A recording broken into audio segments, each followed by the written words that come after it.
수로보니게 여인의 믿음이라는 제목으로 하나님 말씀 전하겠습니다.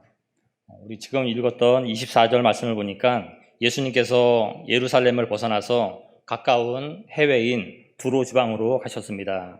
왜 가셨나? 본문을 보니까 예수님이 사역이 너무 고되고 힘들어서 좀 잠깐 쉬었다가 오시려고 신분을 숨기고 해외로 나가셨는데, 어떻게 알고서 거기서도 한 여인이 예수님을 찾아오는 장면이 나옵니다. 26절 말씀에 이렇게 돼 있죠. 그 여자는 헬라인이요 수로보니게 족속이라 자기 딸에게서 귀신 쫓아내 주시기를 간구했다라고 합니다. 예수님께 찾아온 여인은 수로보니게 족속이라고 했습니다. 또 헬라인이라고 했습니다. 이스라엘 여인이 아닌 이방 여인이었습니다. 여기서 말하는 수로보니게라는 이 단어는 수로 또 보니게 이 두 단어가 합쳐진 말인데, 수로라는 말은 시리아라는 지역을 말합니다. 또 보니게라는 것은 족속을 말하는데 페니키아 족속을 말합니다. 이 당시에 이 시리아 지역은 이 여인이 살고 있는 시리아 지역은 무역이 많이 발달한 굉장히 잘 사는 그런 도시였습니다. 그리고 이곳에 살고 있었던 이 페니키아 족속들, 이 여인이 속해 있는 이 족속은 아주 오래전부터 문명이 발달해서 민족적으로 자긍심이 굉장히 높았던 그런 사람들이었습니다. 그러니까 이 스로보니게 여인은 시리아에 살고 있는 페니키아 족속에 아주 어떻게 보면 콧대가 높고 도도한 귀족 출신의 여인이었습니다. 남들이 보기에는 아무런 부러울 것 없는 그런 환경에서 살고 있는 여인이었습니다. 그런데 이런 여인에게 큰 문제가 있었는데 바로 어린 딸이 귀신에 들린 큰 문제입니다. 좋다는 건 다 해봤겠지요. 하지만 백약이 무효했습니다. 모두가 다 헛수고였습니다. 자식이 이런 병이 있으니까 이 어머니의 얼굴에는 늘 어두운 그림자를 갖고 살았습니다. 그런데 어느 날 예수님께서 자기가 살고 있는 해외 시리아 지역으로 들어오셨다는 말을 듣고 예수님께 지금 달려와 엎드린 겁니다. 예수님께서 공생애 동안 수많은 사람들을 만나셨는데 그 중에서 아주 특별한 두 사람에게 크게 칭찬하는 그런 장면을 볼 수가 있습니다. 첫 번째로는 백부장, 우리가 알고 있는 백부장에게 예수님이 크게 칭찬을 했습니다. 백부장도 예수님께 나왔죠. 그리고 자기의 하인이 중병에 걸렸으니 치료해달라고 예수님께 요청했습니다. 알았으니 너희 집으로 가자라고 예수님께서 흔쾌히 대답을 하셨는데, 백부장이 한 말이 뭡니까? 주님이 내 집에 들어오시는 것을 나는 감당할 수 없습니다. 다만 말씀만 하시면 내 하인이 고쳐질 것입니다 라고 예수님이 놀라는 믿음을 했습니다. 그 대답을 듣고 예수님이 백부장을 크게 칭찬했습니다. 그리고 하신 말씀이, 내가 이스라엘 중에서 이만한 믿음을 만나보지 못했다. 믿음이 굉장하구나. 이스라엘에서 탑이다 라고 예수님이 크게 칭찬한 것이 바로 백부장의 믿음이었습니다. 또 한 번이 바로 오늘 본문에 나오는 이 수로보니게 여인에게 예수님은 크게 칭찬한 장면이 나옵니다. 우리가 읽은 마가복음에는 안 나오지만 이 같은 사건을 기록한 마태복음에는 예수님이 여인에게 어떻게 칭찬했냐면, 여인아 내 믿음이 크도다라고, 믿음이 크다라고 아주 크게 여인을 칭찬하신 장면이 마태복음에는 나왔습니다.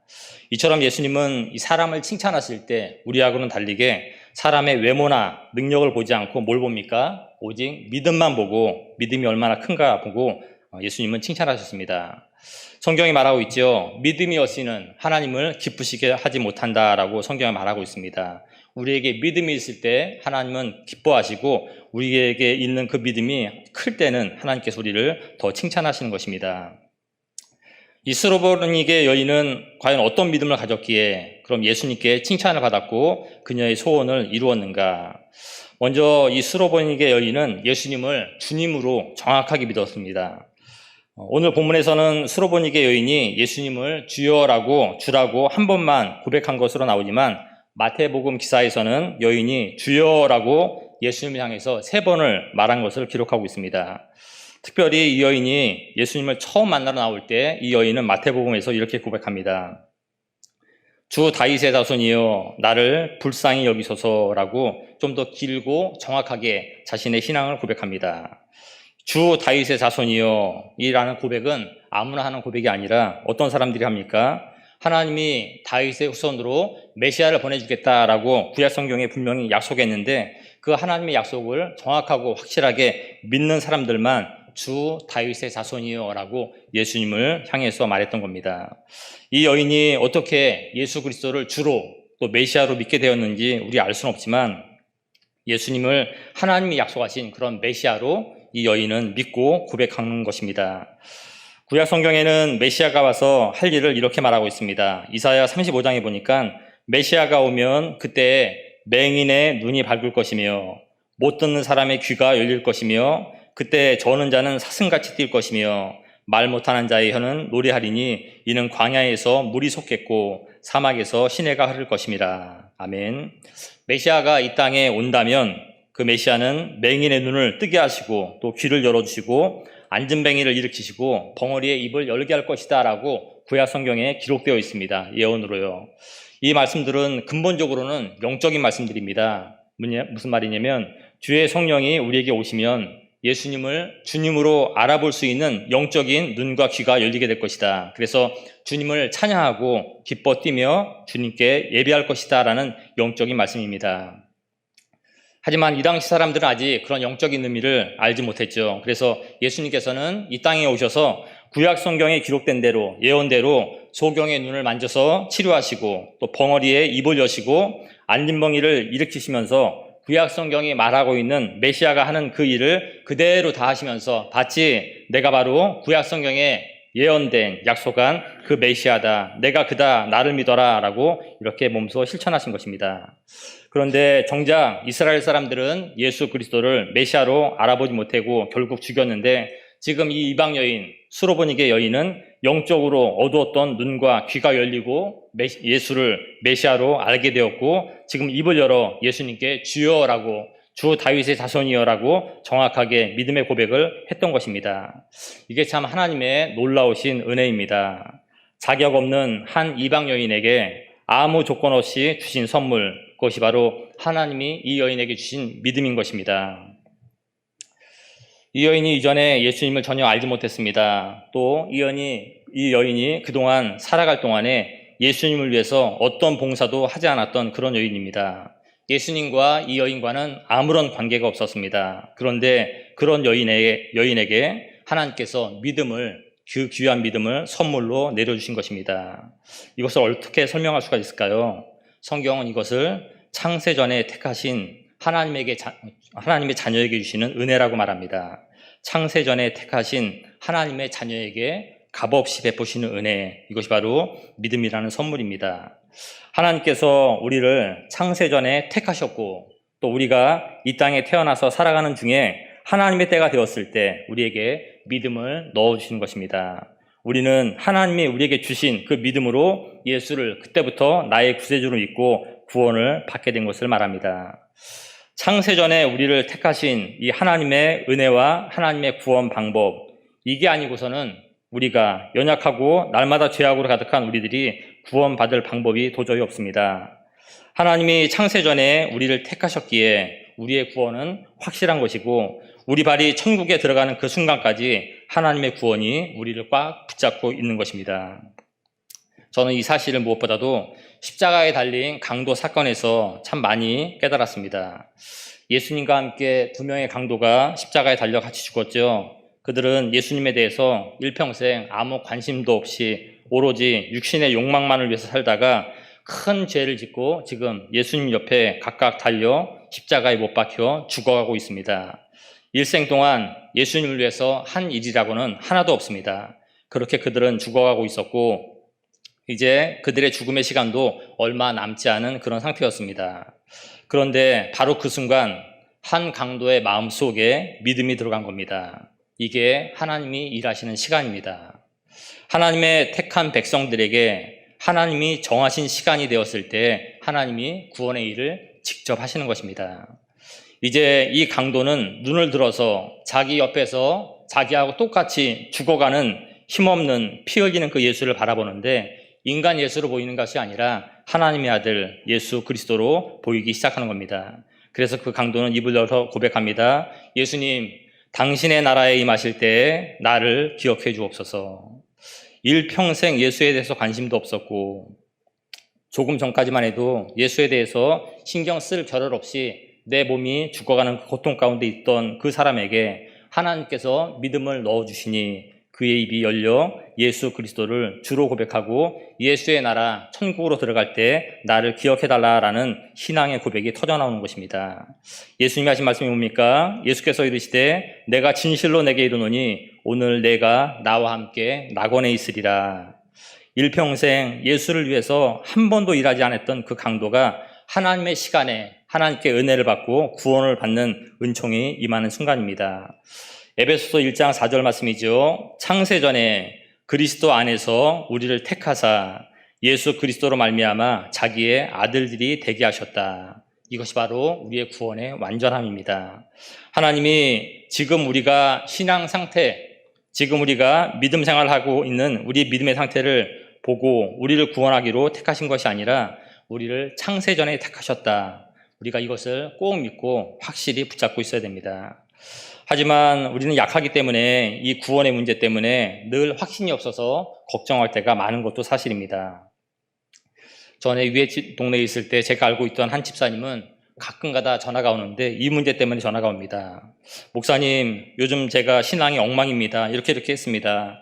하나님이 나를 버리시면 어떡하죠? 내가 구원 못 받으면 어떡하죠? 겁나요, 목사님. 이렇게 가끔씩 전화가 와서 오랫동안 구원에 관련해서 상담을 합니다. 우리는 과연 지금 구원의 문제에 확신이 있습니까? 이 확신이 있어야 됩니다. 제가 한 가지 예를 들어보겠습니다.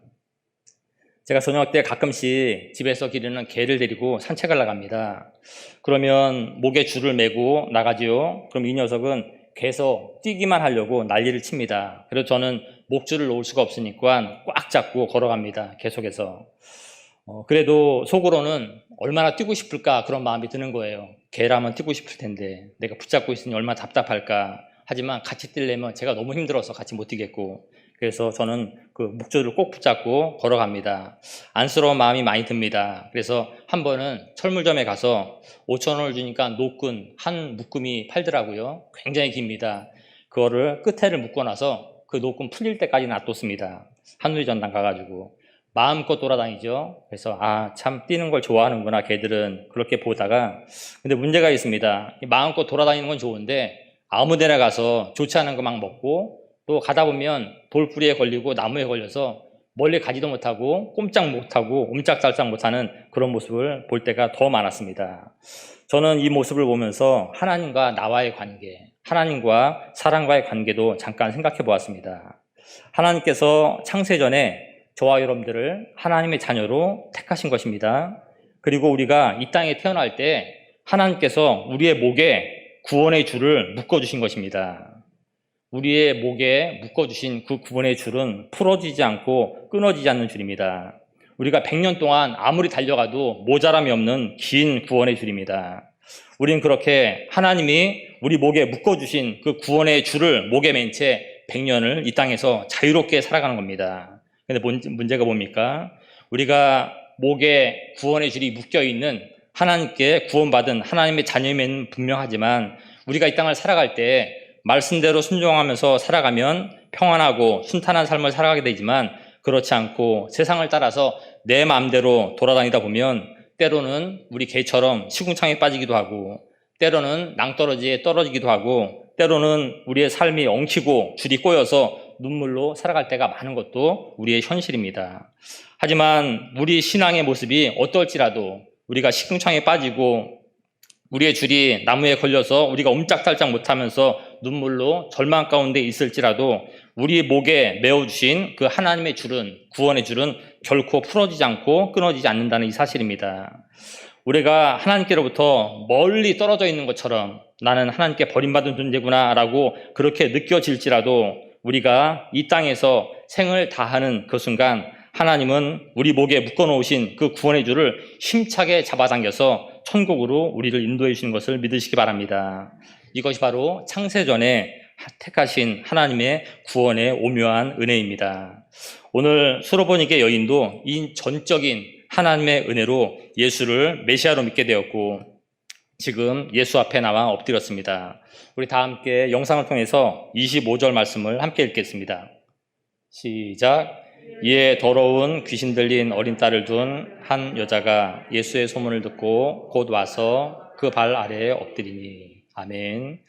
예수 앞에 나온 그 수로보니게 여인은 예수의 발 앞에 엎드렸습니다. 예수님 앞에 완전히 납작 엎드려서 자신을 낮춘 겁니다. 예배가 뭘까요? 이게 예배입니다. 예배도 한자로 예의 예자에 절배자를 씁니다. 예의를 갖춰서 예절을 갖춰서 절을 드리는 그런 마음으로 예배 시간에 참석하는 것, 이게 예배입니다. 우리가 예배당에 나왔다고 다 예배 드리는 게 아니지 않습니까? 예수님 앞에서 내 마음과 내 생각을 다 접고 겸손한 마음으로 팍 엎드릴 때, 그리고 예수님께 모든 것을 맡길 때, 그게 바로 예배인 것입니다. 그래서 예배는 어떻게 보면 행위보다는 마음의 태도가 더 중요한 것입니다.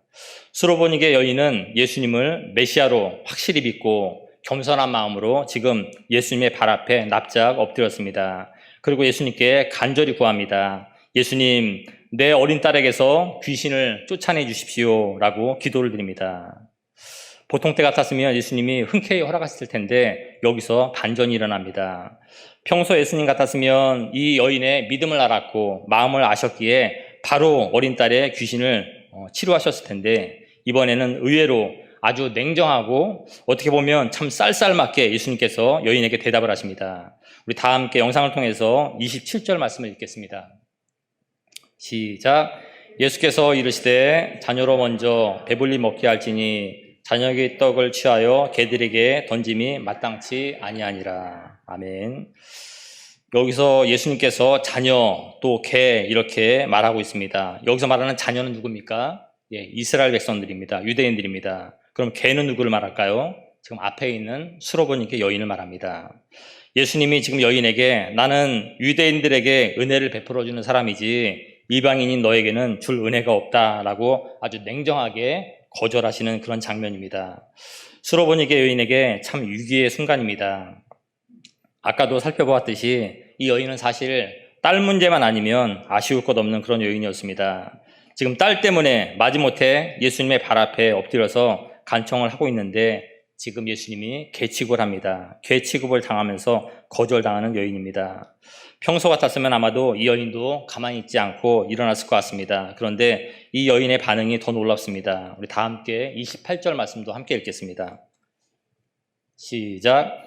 여자가 대답하여 이르되 주여 올소이다마는 상아래 개들도 아이들이 먹던 부스러기를 먹나이다. 아멘.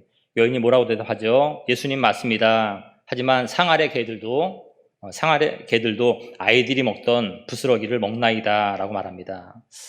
이때 당시에 음식을 먹을 때는 이제 특별히 떡을 먹을 때는 손으로 떡을 떼어 먹는데, 떡을 떼어 먹은 그 손이 이제 더럽다라고 생각이 되어서 우리나라 말로 말하면 콩고물 같은 거에다가 손을 한번 비벼서 그 콩고물을 상아래 버린답니다. 그러면 그 상아래 버린 콩고물은 개들이 와서 먹는 그런 식습관이 있었다고 합니다. 지금 이 여인은 그 상황을 말하면서 예수님, 개들도 주인이 버린 부스러기를 먹듯이 개 같은 나의 존재지만 그런 나에게 부스러기 같은 은혜 있지 않습니까? 그 은혜라도 달라라고 끝까지 간구하신 것입니다.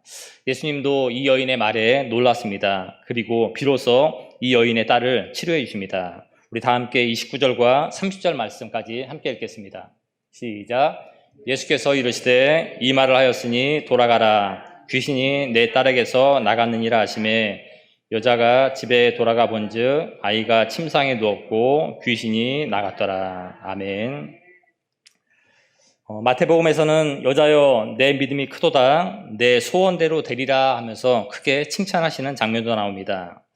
예수님은 이 여인처럼 포기하지 않고 끈질기게 예수님께 간구하는 믿음, 이 믿음을 크게 칭찬하신 것입니다.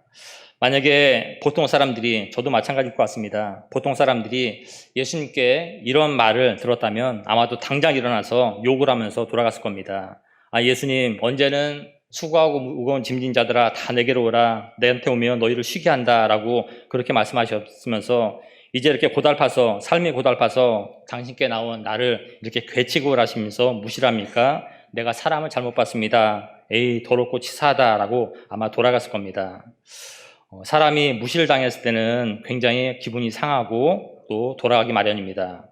구약 성경에서도 비슷한 분위기가 나오는 장면이 있습니다. 아람의 나하만 장관입니다.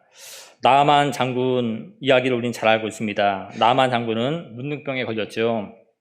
그런데 자기 집에서 일하고 있던 어린 소녀 하인이 우리 주인이 이스라엘 선지자 엘리사 선지자를 만난다면 문둥병이 나을 거라라고 말하고 있습니다. 나아만 장군은 지푸라기라도 잡고 싶은 심정으로 왕의 허락을 받아서 이스라엘 땅으로 갑니다. 엘리사의 집으로 찾아갑니다. 그런데 엘리사가 나아만 장군을 어떻게 맞이합니까?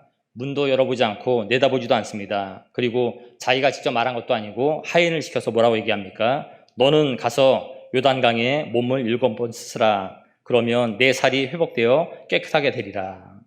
참 좋은 말이고 정답이긴 한데 이런 식으로 말을 들으면 누가 기분이 좋겠습니까? 나아만 장군의 마음이 지금 어떻겠습니까? 화가 치밀어 오릅니다.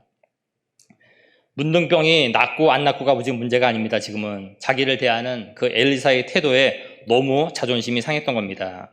너무 화가 나서 어떻게 할 수가 없으니까 나아만 장군이 부하들에게 자기 속마음을 털어놓지요. 이렇게 말합니다.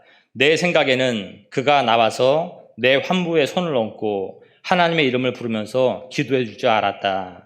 뭐 당연합니다. 누구라도 이렇게 생각하지 않겠습니까? 하지만 나아만의 그런 기대는 여지없이 깨졌습니다. 기분이 상할 대로 상해서 돌아가는데 부하가 나아만 장군을 말리죠. 장군님 참으십시오.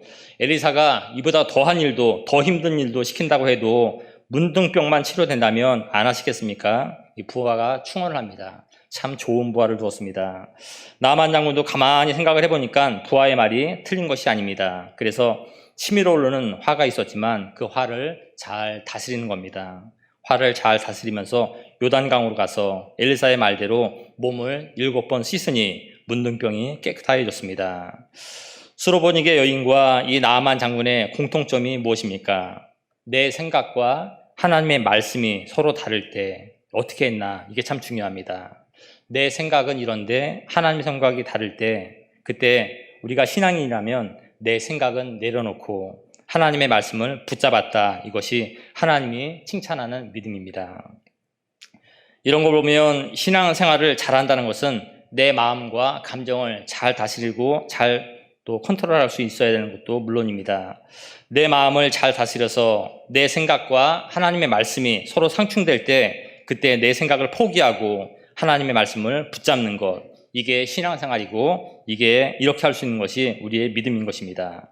잠언 4장 말씀입니다. 모든 지킬 만한 것 중에 더욱 내 마음을 지키라. 그리하면 생명의 근원이 이에서 날 것이다 라고 말하고 있습니다. 우리가 마음을 잘 다스려야 우리의 몸도 편안하고 우리의 믿음도 건강해질 수 있다는 그런 말씀입니다. 마음을 다스릴 줄 모르면 우리가 신앙생활을 하지만 하나님의 은혜가 임하기가 쉽지가 않은 것입니다. 이 마음을 잘 다스리지 못해서 망한 대표적인 사람이 누굽니까? 바로 사울왕입니다. 사울이 죽인 자는 천천히요, 다윗이 죽인 자는 만만이라. 이 여인들의 노래소리를 듣고 나서부터 사울왕은 질투심이 발동해서 평생을 다윗을 죽이려고 혈안을 하면서 보냅니다. 왕으로서 존경받으면서 평안하고 행복하게 살 수 있는 그 시간들을 질투심으로 다 낭비해버리며 또 마지막에는 불행한 최후를 맞이합니다. 사울왕은 이 화가 치밀어 올 때는 자기 앞에서 하프를 타고 있는 다윗을 죽이겠다고 창까지 내던졌습니다. 이 자기 마음을 잘 다스리지 못하니까 사람한테 창까지 내던지는 겁니다. 지금 우리의 마음은 과연 어떻습니까? 우리는 차마 창을 던질 수는 없죠. 그래서 창 대신 뭘 던집니까? 아픈 말을 던집니다. 아픈 말, 찌르고 후벼파는 말로 퍼부을 때가 얼마나 많이 있습니까? 제가 위에 동네에 있을 때 한동안 모셨던 목사님이 한 번은 설교 시간에 자신의 이런 고백을 했습니다. 본인이 어느 날 집에서 샤워를 하고 있는데 샤워기에서 여러 줄기로 뿜어져 나오는 그 물을 얼굴에 기분 좋게 맞고 있는데 갑자기 자기가 하고 있는 그 말이 샤워기에서 뿜어져 나오는 독소처럼 느껴지더라는 겁니다. 그 목사님께서는 평소에 이 감정에 기복이 참 많으신 분이셨어요. 감정 기복이 굉장히 심했습니다. 이 성도들도 가끔씩 느낄 정도였으니까 가족들이나 특히나 사모님이 정말로 고생을 많이 하면서 평생을 살았습니다. 자기가 그동안 사모님에게 했던 그런 말들이 지금 샤워기에서 나오는 물처럼 독을 사모님에게 뿜어대고 있었다는 것을 샤워를 하면서 깨닫게 됐다라고 말하는 것을 설교를 통해서 들은 적이 있습니다. 내 마음을 하나님의 말씀으로 잘 다스려서 내 말과 행동을 잘 다스리는 것, 하지 말아야 할 말, 하지 말아야 할 행동을 잘 절제하고 잘 다스리는 것, 이것 또한 신앙생활인 것입니다. 수로보니게 여인은 지금 이걸 참 잘했습니다. 개 취급을 받은 이 여인이 할 말이 얼마나 많겠습니까? 아까도 얘기했지만 예수님 지금 그걸 말이라고 하십니까? 인생이 괴로워서 지금 마지막으로 당신 붙잡겠다고 나왔는데 저한테 너무하시는 거 아닙니까? 남들은 그렇게 잘 고쳐주시면서 왜 저한테는 이렇게 야박하십니까? 할 말이 참 많았을 텐데 그 쏟아지는 할 말들 다 참고 자신의 감정을 잘 다스립니다. 대신 예수님의 말씀을 그대로 아멘으로 받습니다. 옳습니다, 예수님. 예수님 말씀처럼 저는 개와 같은 존재입니다. 예수님 말씀을 무조건 아멘으로 받는 겁니다. 그리고 나서 계속 간구합니다. 그러니 저를 불쌍히 여겨주시고 은혜를 베풀어 주옵소서. 여인은 끝까지 포기하지 않았습니다. 예수님을 끝까지 믿음으로 물고 늘어졌습니다. 예수님은 여인의 이런 태도를 귀하게 보시고 이 여인의 믿음을 크다고 칭찬하신 것입니다. 하나님이 칭찬하시는 믿음, 어떤 믿음인가? 끝까지 물고 늘어지는 믿음을 하나님은 칭찬하신 것입니다. 이런 여인이 성경에 또 한 명 나오지요. 억울한 일을 당해서 재판관에게 호소를 합니다. 하지만 이 재판관은 불의한 재판관이라 뇌물을 받지 않으면 좋은 판결을 하지 않습니다. 이 여인은 가진 것은 없지만 하나 가진 것이 있다면 한 번 물면 놓지 않는 끈기를 가진 여인이었습니다. 그래서 매일 재판관을 찾아가서 자기의 억울한 일을 해결해 달라고 탄원을 합니다. 재판관이 한 일이 뭡니까? 이 여자 때문에 내가 일을 할 수 없으니 귀찮아서 이 여인의 문제를 해결해 줘야 되겠다라고 해결해 줬습니다. 예수님이 이 예화를 말씀하시면서 하신 말씀이 뭡니까?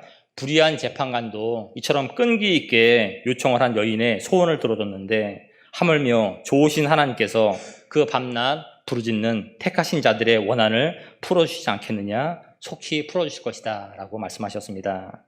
하나님께서 우리에게 끈기 있는 믿음을 이 시간도 요구하고 계십니다. 또한 수로보니게 여인에게는 응답받는 귀한 믿음이 있었습니다. 치료는 예수님이 물론 하셨지만 이 여인의 입장에서, 사람의 입장에서는 믿음으로 응답을 받은 것입니다. 예수님이 말씀하셨습니다. 너희에게 겨자씨 하나일 만한 믿음이 있었더라면 이 뽕나무더러 뿌리가 뽑혀 바다에 심겨라 하였을 것이요 그것이 너희에게 순종하였으리라. 여기서 말하는 겨자씨 하나 같은 믿음은 과연 어떤 믿음일까요? 겨자씨를 땅에 심으면 납니까? 심어보진 않았는데 씨를 심으면 나겠죠? 겨자씨를 땅에 심으면 납니다. 왜 납니까? 그 씨 안에 생명이 있기 때문에 그렇습니다. 예수님 지금 겨자씨의 크기를 말하는 것이 아니라 겨자씨 안에 들어있는 살아있는 믿음, 생명이 있는 믿음이 있어야 너희의 소원이 이루어질 수 있다라는 생명이 있는 믿음을 말하고 있습니다. 살아있는 믿음, 그래서 잘하고 움직이고 일할 수 있는 믿음, 그래서 늘 예수님께 나오고 예수께 끝까지 간구하고 매달릴 수 있는 믿음, 이런 믿음이 바로 응답받을 수 있는 믿음이라고 하시는 말씀입니다. 우리 안에 이런 믿음이 있을 때 하나님은 그 믿음을 사용하시어 우리에게 응답하시는 것입니다. 시편 18편 28절 말씀에 주께서 나의 등불을 켜시며 라고 말하고 있습니다. 하나님이 우리 가슴에 믿음을 심어 넣어주실 때 그 믿음에 다 불을 붙여 놓으셨습니다. 우리 안에 지금 믿음의 불이 있는 것입니다. 그 믿음의 불이 꺼지면 안 됩니다. 저는 어릴 때 아궁이에 불을 떼는 집에서 오랫동안 살아본 적이 있습니다. 그래서 아궁이에 불을 잘 지핍니다. 처음에는 나무에 불을 붙이기가 정말 쉽지가 않았습니다. 어떻게 붙입니까? 장가지를 얽히설키 놓죠. 그리고 그 장가지 속에 또 박스나 종이를 집어넣습니다. 그리고 그 박스나 종이에다가 불을 붙이고 그 종이에 붙었던 불이 잔가지에 붙이고 그런 그걸 보면서 큰 나무들을 올려놓으면 그때서야 큰 나무에 불이 붙습니다. 화력을 봐가면서 붙습니다. 그리고 활활 타던 나무가 불이 다 꺼지고 시뻘겋던 숯불까지 다 식어버리고 완전히 다 꺼져버리면 불을 다시 붙이는 게 어린 저에게는 여간 힘든 일이 아니었습니다. 그래서 한겨울에는 불을 꺼뜨리지 않고 아랫목에 냉기가 없도록 불씨를 계속해서 조금씩 살려놓고 있었습니다. 우리 가슴 안에 있는 믿음의 등불도 마찬가지입니다. 믿음의 불이 꺼지면 이거 켜기가 참 힘듭니다. 믿음의 불이 꺼지면 다시 붙이는 게 여간 힘든 게 아닙니다. 우리 안에 있는 하나님이 주신 이 믿음이 있기 때문에 물론 우리가 구원을 받을 수 있지만 우리가 능력 있고 활기찬 신앙생활을 하고 또 응답받는 믿음 생활을 하기 위해서는 믿음의 불이 꺼지면 안 되고 활활 타오르고 있어야 되는 것입니다. 아궁이의 불도 꺼뜨리지 않으려면 귀찮아도 계속해서 땔감을 넣어줘야 꺼지지 않고 타오릅니다. 우리 믿음의 불도 마찬가지입니다. 우리 믿음이 꺼지지 않으려면 계속해서 우리 가슴에 땔감을 넣어줘야 됩니다. 땔감이 뭡니까? 기도입니다. 기도의 땔감, 말씀의 땔감, 예배의 땔감, 또 주를 위한 봉사와 헌신의 땔감을 귀찮아도 계속해서 넣어주어야 어느새 우리의 믿음의 불은 활활 타오르지, 그렇지 않고 땔감을 중단하면 우리의 믿음은 다 꺼져버리고 아무런 능력도 은혜도 없는 힘없는 크리스찬의 삶을 살아가게 되는 것입니다. 오늘 우리는 성경에서 수르보니게 여인의 믿음을 잠깐 살펴봤습니다. 이 여인의 믿음은 포기하지 않고 끈질기게 물고 늘어지는 그런 믿음이었습니다.